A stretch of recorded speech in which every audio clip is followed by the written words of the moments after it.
ಕನ್ನಡ ಹಿರಿಯ ನಿರ್ದೇಶಕ ಜೋ ಸೈಮನ್ ವಿಧಿವಶರಾಗಿದ್ದಾರೆ. ಪಾರ್ಥಿವ ಶರೀರದ ಅಂತಿಮ ದರ್ಶನ ಪಡೆದಿದ್ದಾರೆ ಗಣ್ಯರು.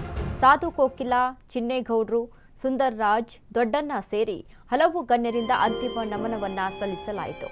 ಬೆಂಗಳೂರಿನ ರವೀಂದ್ರ ಕಲಾಕ್ಷೇತ್ರದ ಸಂಸತ್ ರಂಗಮಂದಿರದಲ್ಲಿ ಇದೀಗ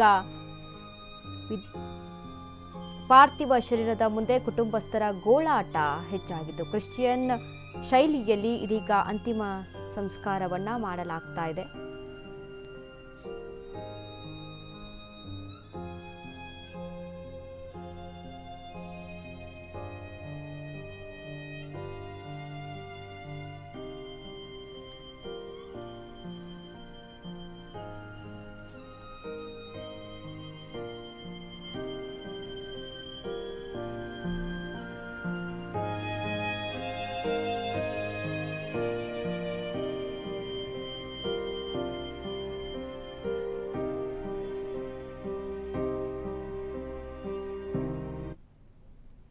ನಮಗೆ ಭಾಳ ಕ್ಲೋಸ್ ಫ್ರೆಂಡ್ ಆಗಿದ್ರು.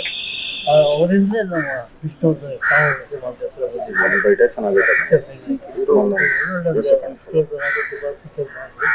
ಒಳ್ಳೆ ಡೈರೆಕ್ಟ್ ಆಗಿದ್ರು, ಒಳ್ಳೆ ಹೆಸರು ಮಾಡಿದ್ದಾರೆ ಇಂಡಸ್ಟ್ರಿಗೆ. ಮಂಜಾದವರು ಅಲ್ಲಿಂದ ಬಂದು ಇಲ್ಲಿ ಅವರು 3-4 ಜನ ಮಕ್ಕಳಿದ್ದಾರೆ, ಒಂದು ಹೆಣ್ಮಕ್ಳಿದ್ದಾರೆ, ತುಂಬ ಚೆನ್ನಾಗಿದ್ದಾರೆ ಎಲ್ಲರೂ. ಇವತ್ತು ಮೊನ್ನೆ ಇದ್ದಕ್ಕಿದ್ದಾಗೆ ನಿನ್ನೆ ಜೋ ಸೈಮನ್ ಅವರು ಇವತ್ತು ನಿಧನರಾಗಿರೋ ವಿಷಯ ಕೇಳಿ ತುಂಬಾ ಮನಸ್ಸಿಗೆ ನೋವಾಯಿತು. ನನ್ನ ಚಿತ್ರರಂಗದ ಇತಿಹಾಸದಲ್ಲಿ ಅಂದರೆ ಫಸ್ಟು ನನಗೆ ಮೇಕಪ್ ಹಾಕ್ಸಿದ್ದೆ ಜೋ ಸೈಮನ್ ಅವರು. 1987ರಲ್ಲಿ ಪ್ರೇಮ ಜ್ವಾಲೆ ಅನ್ನೋ ಒಂದು ಚಿತ್ರದಲ್ಲಿ ಅನಂತ್ನಾಗ್ ಅವರು ಹೀರೋ, ಮಹಾಲಕ್ಷ್ಮಿ ಅವರು ಹೀರೋಯಿನ್ನು. ನಾನು ಅವ್ರ ಹತ್ರ ಚಾನ್ಸ್ಗೋಸ್ಕರ ಕೇಳ್ತಾ ಇದ್ದೆ. ನನಗೆ ಪರಿಚಯಸ್ಥರು ಅವರ ಅಸೋಸಿಯೇಟ್ ಡೈರೆಕ್ಟರ್ ಆನಂದ್ ಕುಮಾರ್ ಅಂತ. ಆನಂದ್ ಕುಮಾರ್ ಅನ್ನೋರು ನನಗೆ ಪರಿಚಯ ಮಾಡಿಸೋದು ಜೋ ಸೈಮನ್ ಅವರು 1987ರಲ್ಲಿ. ಆ ಪ್ರೇಮ ಜ್ವಾಲೆ ಅನ್ನೋ ಚಿತ್ರಕ್ಕೆ ನನಗನ್ನ ಒಂದು ವಿಲನ್ ಆಗಿ ಆ ಚಿತ್ರದಲ್ಲಿ ನಾನು ಪಾತ್ರ ಮಾಡಿದ್ದೆ. ಅವತ್ತಿಂದನೂ ನಾನು ಇಲ್ಲಿವರೆಗೂ ನನಗೆ ಅವರು ಫಸ್ಟು ಮೊದಲನೇ ಗುರು ಅಂತ ಹೇಳಕ್ಕೆ ಇಷ್ಟಪಡ್ತೀನಿ. ಚಿತ್ರರಂಗದಲ್ಲಿ ನಾನೊಬ್ಬ ಕಲಾವಿದನಾಗಿ ಬಂದು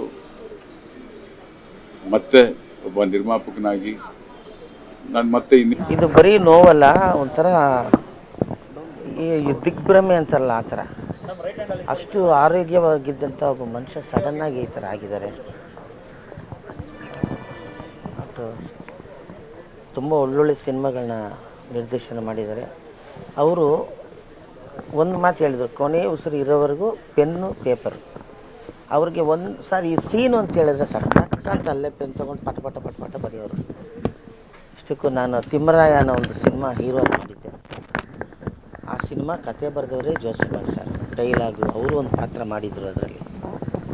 ಭಾಳ ಆತ್ಮೀಯರು ನಮಗೆ, ಯಾಕೆಂದರೆ ನಾವು ಸಿಕ್ಕಾಪಟ್ಟೆ ದೊಡ್ಡ ಭಕ್ತರು. ಒಂದು ಮೀಟಿಂಗ್ನಲ್ಲಿ ಅದ್ಭುತವಾದ ಮಾತುಗಳನ್ನ ಆಡ್ತಾ ನಮಗೆಲ್ಲ ಹಿತವಚನಗಳನ್ನ ಹೇಳ್ತಾ, ಯಾಕೆಂದರೆ ವಯಸ್ಸಿನಲ್ಲಿ ಹಿರಿಯ ಜೋ ಸೈಮನ್ ನಿರ್ದೇಶಕ, ಕನ್ನಡ ಚಿತ್ರರಂಗದಲ್ಲಿ ಅದ್ಭುತವಾದ ಚಿತ್ರಗಳನ್ನು ಕೊಟ್ಟು, ಹಾಗೆ ತನ್ನ 81ನೇ ವಯಸ್ಸಿನಲ್ಲಿ ಕೂಡ ಕೆಲಸ ಮಾಡಬೇಕು, ಕೆಲಸದ ಮೂಲಕ ನಾವು ಜನಗಳಿಗೆ ಸೇವೆ ಮಾಡಬೇಕು, ಚಿತ್ರರಂಗಕ್ಕೆ ಸೇವೆ ಮಾಡಬೇಕು ಅಂತ ಹೇಳ್ತಾ ಇತ್ತೀಚಿನ ಕರ್ನಾಟಕ ಚಲನಚಿತ್ರ ವಾಣಿಜ್ಯ ಮಂಡಳಿಯ ಚುನಾವಣೆಯಲ್ಲಿ ಕಾರ್ಯಕಾರಿ ಸಮಿತಿಯಲ್ಲಿ ಸ್ಪರ್ಧಿಸಿ ಗೆದ್ದು ಬಂದಿದ್ದ.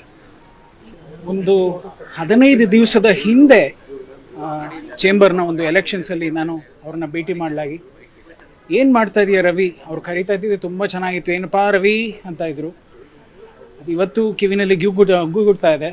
ಸೊ ಏನು ಮಾಡ್ತಿದ್ಯಪ್ಪ ಅಂದಾಗ, ಹೀಗೊಂದು ಸಿನಿಮಾ ಮುಗಿಸಿದ್ದೀನಿ, ಕಾಯ್ತಾ ಇದ್ದೀನಿ ರಿಲೀಸ್ಗೆ ಅಂದರೆ, ಹಂಗೆಲ್ಲ ಕಾಯಬಾರ್ದು, ಒಂದು ಆಗ್ತಾ ಇದ್ದಂಗೆ ಇನ್ನೊಂದು ಶುರು ಮಾಡು, ಪಟಾಕಿ ಹೊಡಿ, ಈ ಥರ ಎಲ್ಲ ಹೇಳ್ದಂಥ ಹಿರಿಯ ಜೀವ ಇವತ್ತು ನಮ್ಮ ಜೊತೆ ಇಲ್ಲ ಅನ್ನೋದು ತುಂಬ ನೋವಾಗುತ್ತೆ ನನಗೆ. ಯಾಕೆ ಅವ್ರನ್ನ ಕಂಡ್ರೆ ತುಂಬ ಇಷ್ಟ ಅಂತಂದರೆ, ನನ್ನ ಯಜಮಾನರಿಗೆ ಸಾಹಸ ಸಿಂಹ ಅಂತ ಏನಾದರೂ ಇವತ್ತು ಜನ ಕರೀತಾ ಇದ್ದಾರೆ ಅಂತಂದರೆ, ಆ ಸಾಹಸ ಸಿಂಹ ಅನ್ನೋ ಒಂದು ಬಿರುದನ್ನು ಕೊಟ್ಟಂತಹ ಒಂದು ಬುನಾದಿ ನಿರ್ದೇಶಕರಾದಂತಹ ಜೋ ಸೈಮನ್ ಸರ್.